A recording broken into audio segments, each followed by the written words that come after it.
Aceh kelihatan gagah, tapi kita masih nonton, belum bisa lewat. Kita lihat ke Sumatera Utara. Tol Binjai Pangkalan Brandan sejauh 58 km.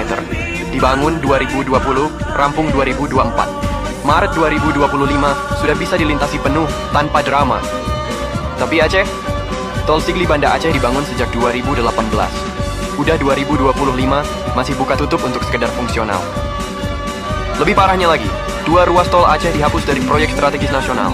Sigli Lhok Semawe dan Langsa Lhok Semawe dihapus, dicoret, ditinggalkan. Dan, di tengah lambannya pembangunan, kita mendengar yang lebih memalukan, pungli. Di tol Padang Tiji Selimu, ada warga yang dimintai 10.000, bahkan ada yang sampai 300.000, hanya untuk bisa lewat tol fungsional. Ini bukan sekadar ulah oknum, ini hasil dari sistem yang kosong.